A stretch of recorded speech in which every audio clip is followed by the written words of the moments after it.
Hello friends! In this video about Alaska and my trip on Norwegian Bliss, I'm going to share with you all the ins and outs of the transfers and transportation to the port that Norwegian provided, as well as the embarkation, activities and things to do on the cruise ship, the sail away party, the shows and different performances, as well as the racetrack and things to do for the kids. You will also learn about the shopping on board of the ship and on shore, what essentials you should pack with you, and what you should wear to Alaska. I will also talk about the ports of call, the places we visited, and some tips on what NCL excursions are good and what you can plan on your own. I will also share the menus and some dining options on the cruise ship.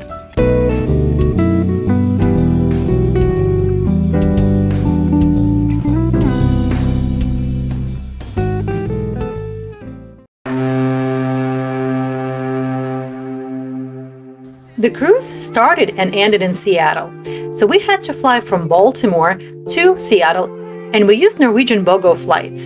So it was in the range of $500 to $600 round trip per person, and it was rather reasonable, and it was a direct flight with no connections. The only thing was the luggage we had to pay for, and that was about $35 for checked-in bag. We decided to go with carry-on only, and that eliminated the need for any kind of luggage. Alaska Airlines was pretty flexible, and although we were allowed only 2 pieces of carry-on bags, they still allowed us to check in any additional bags or the bags we wanted to check in before the gate at no additional charge.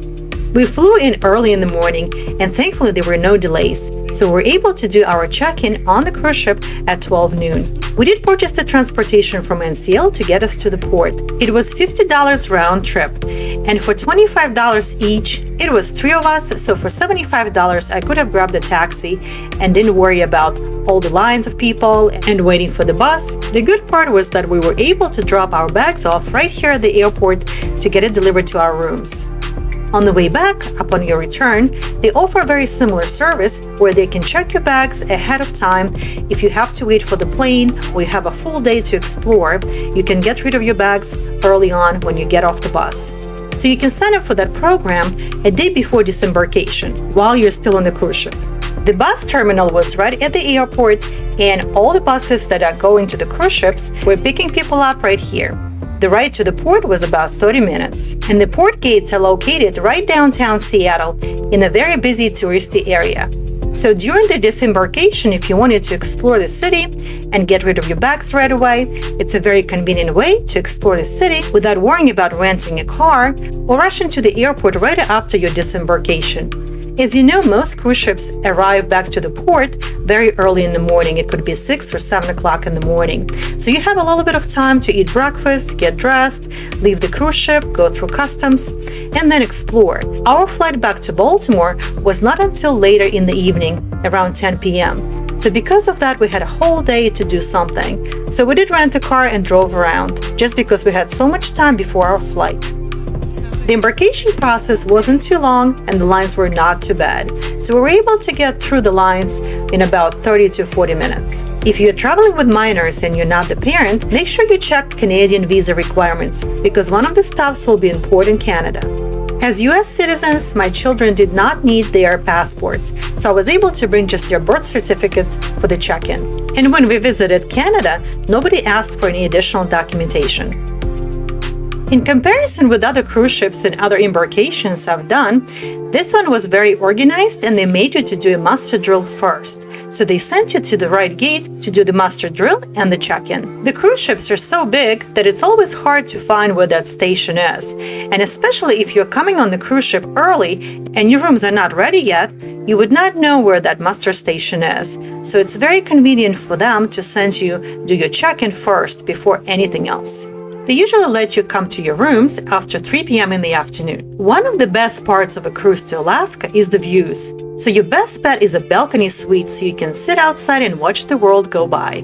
There was a lot of sea life like otters, the whales, you could see a lot of birds, and even glaciers as you were cruising by. So it was definitely worth it to pay a little bit extra for the balcony suite. And all 3 of us really enjoyed it, and we spent a lot of time outside on the balcony. They separated the beds for us and turned the couch into a bed as well. Since I'm a Platinum Latitude member, I got a couple of perks such as complimentary bottle of champagne and chocolate-covered strawberries. They also invite me to 2 complimentary dinners with a bottle of wine at specialty restaurants. Norwegian's loyalty program definitely pays back, and it is a great reason to cruise with Norwegian because they treat you right. When we got to our cabin, I made kids watch the safety video while I was unpacking. There are all kinds of channels for kids and adults to watch on the TV, and you can even use the telephone to call not just the front desk, but also other rooms if your family and friends are on the same cruise ship as well. Because if you're trying to text via the Wi-Fi, it's not always working right, and you really cannot call each other on the cell phone while you're sailing, unless of course you purchase the most expensive wireless internet plan. Friends, your support is very important to me, and the more likes and comments you put under my videos, the more viewers can see it. And please don't forget to subscribe to my channel as well, so you can see more videos that I make for you. Traveling with children can be overwhelming not only for parents, but for the kids as well. So for that, there is a program for the kids, different ages. The program is free, and you can check the kids as young as 3 years old. Splash Academy has different activities for kids up to the age of 12. And then from 13 till 17, there's a teenager program called Entourage, where they provide video games, different competitions, and sports activities for children and teenagers who are traveling with you. The program is open only during sailing, and it's open till 10 p.m. If you have dinner plans, you can keep the children in the program for a few extra hours for an additional fee. My 10 and 12-year-olds really enjoyed this program, and they were allowed to come in and check themselves out on their own. They even watched the movie. They told me there were a lot of interesting games, arts and crafts, competitions, sports events, and they told me that the best part was that they met a lot of good friends of their own age. My children get bored easily, and I was very surprised when they were so excited to go back to the program every day it was open, and they would spend 3 or 4 hours there at a time. It definitely gave me a break to relax, get something to eat, or go watch a show. And it's definitely a huge bonus to the parents that this program is complimentary. There are all kinds of other things you can do on Norwegian Bliss. A popular attraction is a racetrack that costs $15 for 10 laps. They also have laser tag, water slides, and heated pool, jacuzzis, tables for ping pong, and much more. My son tried the racetrack only once and said it was fun, although it seemed to be a little bit windy. When the cruise ship starts sailing, they have a sail-away party that is not to be missed because it's a lot of fun, music, dancing, you can win different prizes, people are ordering drinks, lounge by the pool. This time in the beginning of September when we went on the cruise, it was pretty warm in Seattle, so a lot of people were swimming as soon as they got on board of the cruise ship. Norwegian Bliss has 20 decks and 2,200 cabins and can carry 4,000 passengers. It was built in 2018, but last refurbished in 2021. NCL Bliss has a kids aqua park and also an ocean loop slide and the aqua racer tube slide. The duck slides and pools are more popular during the ship's winter cruises in the Caribbean. The sail-away party kicks off the start to a great vacation. So a lot of people gather here, dance, have competitions, introduce the cruise staff members, and just mingle.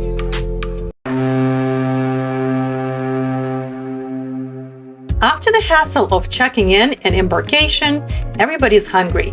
So the best option right away will be the buffet or the garden cafe that offers different choices for breakfast, lunch, and dinner. The buffet is open most part of the day. They do take a couple of breaks after breakfast and after lunch to switch the food and clean up. But if you're still hungry and you do not want a sit-down dinner, there's also a restaurant called Local Bar and Grill that serves food 24 hours. I personally love NCL food, the buffet, and all the options that they give you. They have Asian, Indian food, cheeseburgers, pizza and hot dogs, different soups every night, Italian pasta, salads, all kinds of desserts, and even ice cream. They even have theme nights at the buffet that change daily. It could be roast beef, seafood, salmon, chicken, or the whole pig. Everything is served fresh, and after each meal, all the remaining food is thrown away. If you prefer a sit-down dinner, there are quite a few options on the cruise ship that are complimentary. And at the end of this video, I'm going to show you the menus as well as the variety of food choices.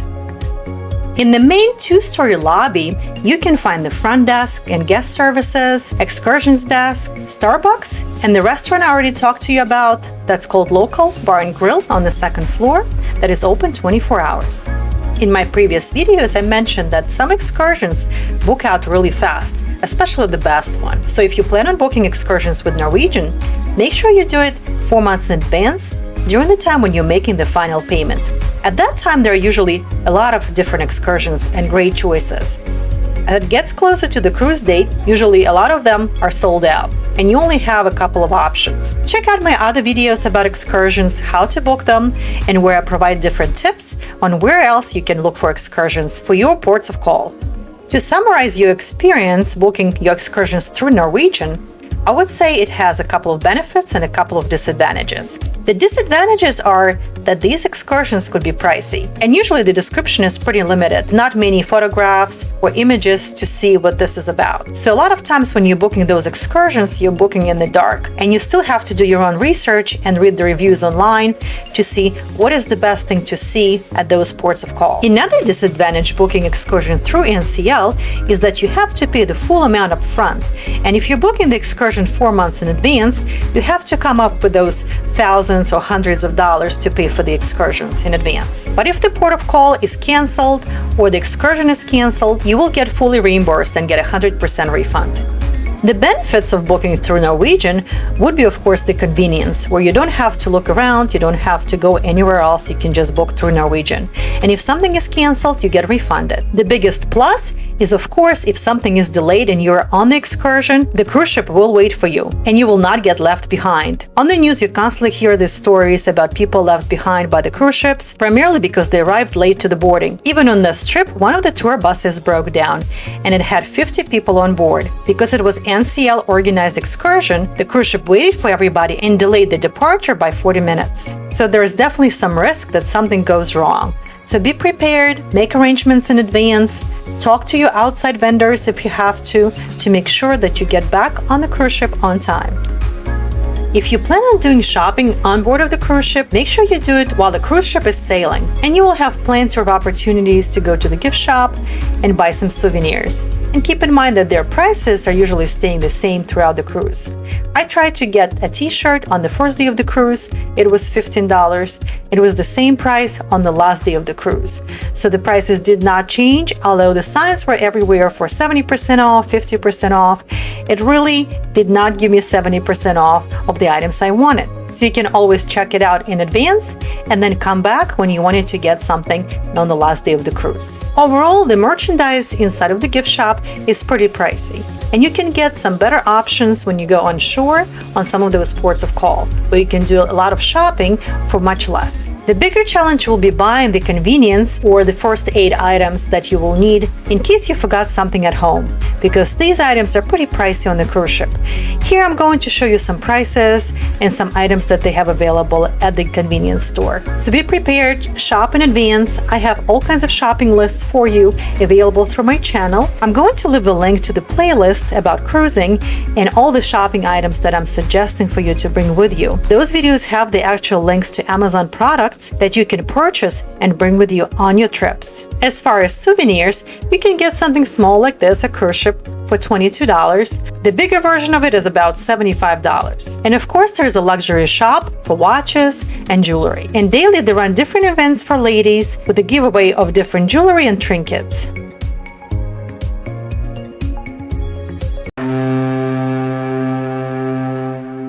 NCL always has a very busy entertainment program. Don't forget to check Freestyle Daily, that is also available on your NCL app. All day long in different areas, in lounges and bars, in clubs, and in the theater, there are all kinds of things happening. It could be performances, it could be games, it could be shows. Most of them are very interactive and entertaining. One of the shows I saw was the Beatles show, and it was in the club that it was fairly small. Because the club was small, they let people come in about 30 minutes before the show, and it was first come, first served basis as far as chairs. The club was very full, so they closed the doors pretty early. By the time I got there, I only had standing room, and it was pretty packed in the back. So make sure you check in advance what shows you would like to see, and try to arrive a little bit early to make sure you get the seat or room in the front, especially if you're in the wheelchair. One odd thing on this cruise ship that I never experienced before was that you had to register for the shows up front.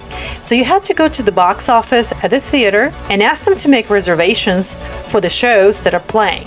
They had a couple of shows on different nights, and you had to choose the time and the day when you wanted to see a show. For some reason, it was so packed that they had to make those reservations, and you cannot just walk in and watch a show. On this specific show, the Icons, they allowed video recording, but the next show, Jersey Boys, did not allow any pictures or videos, and the production of the show was actually great, although the show did last over an hour. We had a few at-sea days, and because of that, it was busy and crowded everywhere, and you even had to wait for elevators for a while. There were a lot of handicapped people in wheelchairs, so we had to exercise patience or just use the steps. And on the days when we arrived to the port, we had to exit the cruise ship on our own most of the times in order to go on our tour. Most meeting locations were outside the cruise ship. Now, before I talk about the ports of call and the places we visited, I would like to talk about the clothes to wear and what you should pack for your Alaska trip. Best months to visit Alaska are June through August. But even in September when we visited, it was between 50 to 70 degrees. The main thing is you should bring layers, because the day can start chilly, but can quickly turn hot in the afternoon. Most cruises to Alaska run from springtime to the fall. Dress for cold and rainy weather, because in some towns, like in Ketchikan, it rains all the time. I brought this reusable poncho raincoat for myself and the kids, and it was a great add-on in case it was raining and I was wearing a sweater and didn't want to wear a heavy jacket. Definitely bring a couple of pairs of binoculars, because you're going to be observing the wildlife, the birds, and it's a great thing to have in your cabin or with you at all times. Make sure you pack a good hiking waterproof shoes for yourself and your other family members. I brought these really cool hiking shoes and the windproof pants that also are waterproof that you can also check out on Amazon. I'm going to leave links to the products from Amazon that I'm sharing with you right now in the video description below. So check them out. I'm also going to add a couple of other things, like the coat that I'm wearing, the red Nautica coat, and the essentials that you will need to pack for your trip anyway, such as a bug spray, sunblock, day pack for excursions, chargers, and make sure you also pack your gloves, hats, and scarves, because it can get chilly and windy.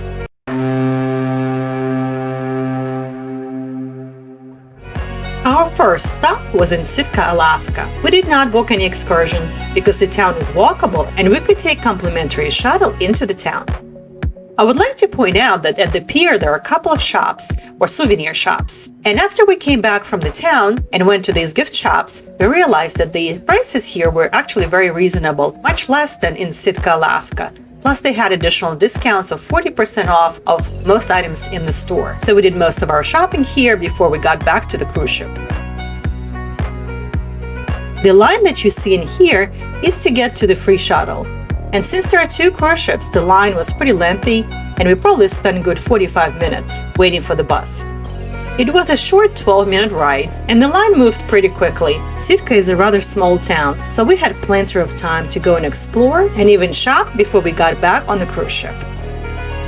Sitka is known for its stunning natural beauty, rich history, and vibrant native Alaskan culture.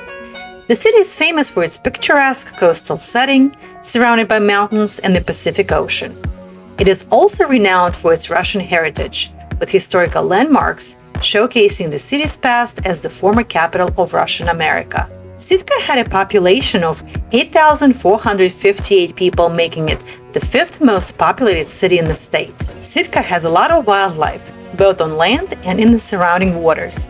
Visitors may spot bald eagles soaring overhead, sea otters along the shore, or humpback whales breaching in the ocean. The city is also known for its abundant salmon runs, attracting fishing enthusiasts from around the world. Sitka offers endless opportunities for outdoor activities. The city is surrounded by Tongass National Forest, the largest national forest in the United States, offering numerous hiking trails, fishing spots, and wildlife viewing opportunities. The origin of the name Sitka derived its name from the Tlingit, which translates to people on the outside of Baranof Island. The Tlingit people have a strong cultural presence in Sitka, and their traditions continue to thrive. The indigenous people have inhabited the Sitka area for thousands of years. The city celebrates and embraces its native heritage. through various cultural events, art exhibits, and performances. Sitka served as the capital of Alaska Territory until 1906. Then it was moved to Juneau due to the rapid growth during the gold rush. Now Juneau is Alaska's capital. Visitors love to explore the nearby Sitka National Historic Park. It is about a 20-minute walk from the visitor center and the bus station. The National Historic Park showcases ancient totem poles and a stunning coastal trail. Tlingit totem poles are carved from cedar trees and painted to convey the history and status of the clans that created them. They're known for their distinctive features, which include animals, family crests, and mystical symbols. Tlingit totem poles were originally placed in front of clan houses along the beach, facing the water. If you're not into hiking, you do not have to see the whole forest, but at a minimum, you can walk a little bit on the trail and see the river, because it's full of fish, and it's fascinating how much salmon is in that water. Fishing within Sitka National Historic Park is permitted. Within its park boundaries, there are several species that are found in the Indian River. 4 species of Pacific salmon, steelhead or rainbow trout, and dolly Barton all spawn here. Fishing remains an ongoing tradition and part of life in Sitka since people have inhabited this area. For 63 years, Sitka served as a significant port under Russian control, primarily for the fur trade. The Russian Bishop's House and St. Michael's Orthodox Church is another significant example of Russian architectural influence. The next day we arrived to Juneau, and here we had the excursion to see the glaciers and the whales. The excursion was very early in the morning. They gathered everybody in the theater, then we went on the bus that took us to the pier, and from there we went on the whale quest. Juneau City is only reachable by boat or plane. It is a mountain town, a coastal community, and the most scenic capital city in the United States. A natural wonder, wildlife hotspot, and cultural jewel, Juneau is rich in history, art, music, and native heritage. It's an outdoor enthusiast's paradise, a shopper's trove, and a food lover's dream. Not just the state capital, but the beating heart of Southeast Alaska. We spent good 3.5 hours on the boat searching for whales, and the scenery was absolutely stunning. With the mountains and the sea, we did have some sun and no rain, so it was a great day. The best time to whale watch is from April to November, when approximately 600 humpbacks inhabit the waters of the northern Inside Passage. The whale watching tours are offered in Juneau and near Glacier Bay. Daily boat tours to Tracy Arm rarely return without whale sightings, and you will often spot many on a single trip. This is the time to bring your warm jackets, hats and gloves, as well as your binoculars, so you can see more of the wildlife, the mountains and the glaciers in the background. North Pacific humpbacks come to Alaska to feed on the riches of the sea. They have no teeth, so they can eat only the tiniest of seafood. The waters around Juneau are rich in krill and small bait fish, a humpback's favorite food. Adult humpbacks may eat a ton of food per day. They migrate more than 3,000 miles from tropical waters like Hawaii to the cooler waters of Southeast Alaska in as few as 30 days. There are about 13,000 humpback whales in the world today, 10 to 15% of the pre-whaling population. About 600 humpbacks visit Southeast Alaska during the summer months, a few of which stay year-round. On the boat, they gave us free tea and coffee, a few appetizers, and you could purchase a couple of food items as well. The last hour of the tour, they took us to see the glacier, and they gave us about an hour to explore. Mendenhall Glacier is one of the most beautiful and accessible glaciers in North America. It is just 13 miles from downtown Juneau and a few minutes from the airport. It is a must-see destination for any Alaska vacation.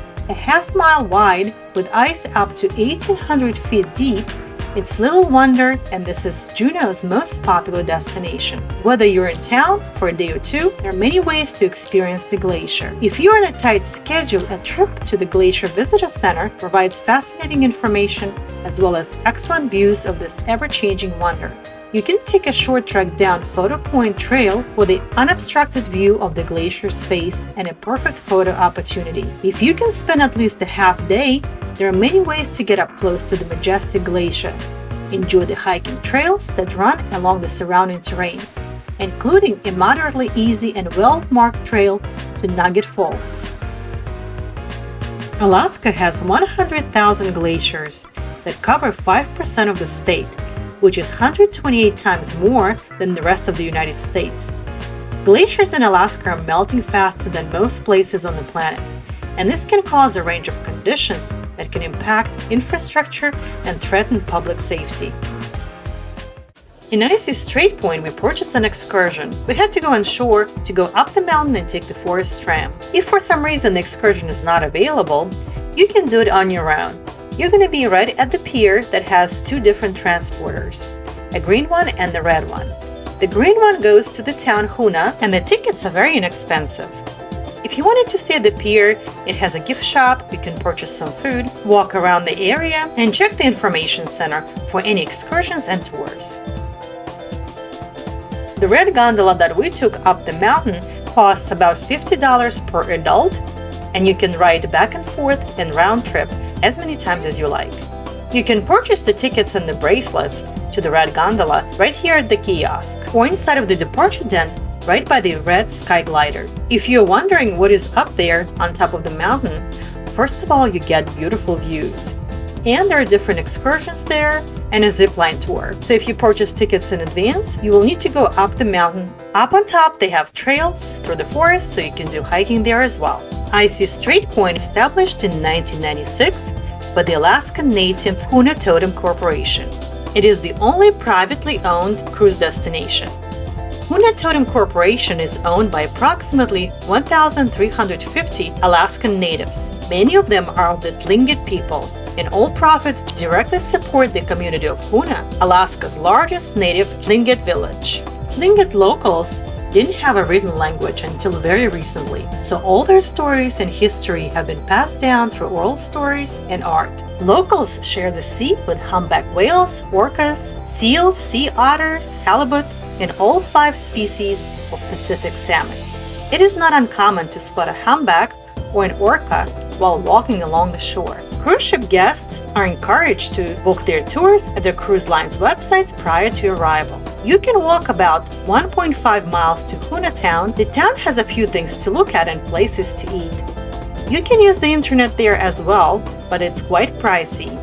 It is a flat walk with much to see along the way. Icy Strait Point boasts the world's largest zip line. The ride is 5,330 feet long and has a vertical drop of 1,300 feet. You hit a maximum speed of 60 miles per hour, and the entire ride takes less than 2 minutes. Also, you will need to book this with a ship, as it will sell out and it is not available off the ship if you decide to do it, especially last minute. Icy Strait Point is the port for adventure. Fly down the world's largest zip rider, whale watch in the nutrient-rich waters, search for the coastal brown bears that inhabit the area, and enjoy the gondola ride up and down the mountain with beautiful views. On this trip, Ketchikan was the largest town we visited in Alaska. It provides a free shuttle 20 minutes ride to town on a separate pier. There are shops and a restaurant at the terminal, but you can buy all of these items and much more in the actual town. From the bus terminal where we were dropped off, we had to walk another 20 to 30 minutes downtown Ketchikan. We saw another 4 or 5 large cruise ships docked there, so it was touristy and rather busy. So if you're booking any excursions, shows, or any other activities, try to do it in advance and don't leave it till last minute. Ketchikan is an Alaskan city facing the Inside Passage, a popular cruise route along the state's southeastern coast. It's known for its many Native American totem poles on display throughout town. It's also home to rich wildlife including black bears, wolves, and bald eagles. Ketchikan is known as Alaska's first city, the first city you reach as you cruise north, and for many visitors, their first introduction to the beauty and majesty of Alaska. The town was founded as a salmon cannery site in 1885, and for years the city was known as the canned salmon capital of the world. Logging became an important industry as well, and when cruise ships started exploring the waters of the Inside Passage, Ketchikan naturally became a popular port of call. It is not on the road system, so therefore it's only accessible by sea and air. The Creek Street area has a lot of interesting things to see, and it is all in the river. As you look down, you could see a lot of fish, otters, and sea lions. It was a lot of fun watching it. You cannot really see it in the video, but if you're standing there, you're looking down in the river, You could see a lot of wildlife in the water. Ketchikan calls itself the salmon capital of the world, and for this reason, many fishermen flock to the city. In Ketchikan, it rains all the time. The average annual rainfall is 162 inches, but it has been known top 200 inches. Bring warm, waterproof layers and be prepared for quickly changing weather conditions. Ketchikan is great for shopping, and you will find a lot of shops in the downtown area. They cater mainly to tourists with dozens of jewelry stores. So if you are saving to the last minute to go shopping, this is your opportunity. Ketchikan has the best shops out of all the towns we visited. Our last stop was on Victoria, British Columbia. We only docked at 9 p.m. and we had only 3 hours to spend in British Columbia. It was definitely not enough time. We had a tour, but the tour was pretty much in the dark and we couldn't see much while we were on the bus. The bus did drop us off downtown and we had an hour to explore. It was slightly raining, but we could still walk around a little bit. Victoria is a thriving city of heritage architecture and time-honored traditions like afternoon tea. The city has experienced a boom and attracted a lot of tech companies lately. With the ocean at its doorstep and wilderness in its backyard, it's also a perfect place for outdoor enthusiasts. You can find everything from a world-class science and natural history museum to a blooming public park, where peacocks roam freely, plus a range of unique shops, cafes, and restaurants, and more cycling routes than any other Canadian city, providing a great way to explore the scenery. Victoria is the capital of British Columbia, and it is definitely worth seeing. And now we're back on the cruise ship and enjoying the beautiful scenery. If you didn't get the balcony cabin, the cruise ship has a beautiful observation lounge, so definitely check it out. And as we're cruising a few more minutes together, please don't forget to like this video, leave comments or questions below, subscribe to my channel, hit that notification button so you get reminded or notified when the new videos come out, and I greatly appreciate it. Now let's look at the menu and the food at the sit-down restaurants. Besides the main dining restaurant, most Norwegian cruise ships have at least a few complimentary sit-down restaurants. Some of them might require reservations. So if a restaurant is not busy, they will get you seated right away and provide full service. So these are the options and the menus that you have. We have cream of mushroom soup, Italian wedding soup, salads, hummus and loaded baked potato, different sandwiches, chicken, a cheeseburger, spaghetti, as well as wines if you wanted to pair it with your meal. Dessert options are also great, and these are not available at the buffet. We came back to this restaurant twice to get tiramisu, since it is our favorite dessert, and you can order as many appetizers, entrees, or desserts as you like. On Norwegian Bliss, the main dining room area was called the Manhattan Room. Norwegian places its dining in the back of the cruise ship, so if you come eat dinner early enough, you can see beautiful views of the sea. But in the evenings, the atmosphere is very nice as well. Great service, great food, and the overall experience was wonderful. So here's the menu of the Manhattan Room. So you get different appetizers, and again, you can pick as many as you like or order as many as you like. Then you have the entrees, the steak was great. You can also order wine or any other cocktails you prefer. You get the fish and the chicken, shrimp, eggplant parmesan, and you can also order a couple of items from Carney's specialty restaurant, such as filet mignon or the lobster tails. They also had great desserts, and this menu changes every day. One of the specialty restaurants that I was invited to as a Latitude member, and it is a French restaurant. So I was able to order any items I liked on the menu, as well as a bottle of wine. Everything I tried was absolutely delicious, and the presentation was amazing. So let's look at their menu. They also offer you wines. You can order champagne and any other cocktails. I also chose steak tartare and escargot for the appetizer, and here you have all kinds of soups and salads as well. So from the entrees, I got beef tenderloin and roasted pork chop, but you could also go with sea bass or chicken entree. For lobster tails, I would have to pay extra. So this is escargot appetizer, and it tasted pretty good. I had it before in Norwegian in the past. Then I tasted their salad and a steak tartare. Since the portions were rather small, it was easy to try different things. And this is the main entree, beef tenderloin. It was delicious and it was melting in your mouth. And I also got a pork chop to try. So all the food I tried, either in the main dining room or in the specialty restaurant, did not disappoint. And it all was presented like a piece of art. After we disembarked from the cruise ship, we stayed in Seattle for a day and explored the area. We had a nice lunch with seafood, saw the Space Needle, and shopped for some souvenirs. Thank you for watching this video till the end and cruising with me today. I will see you soon.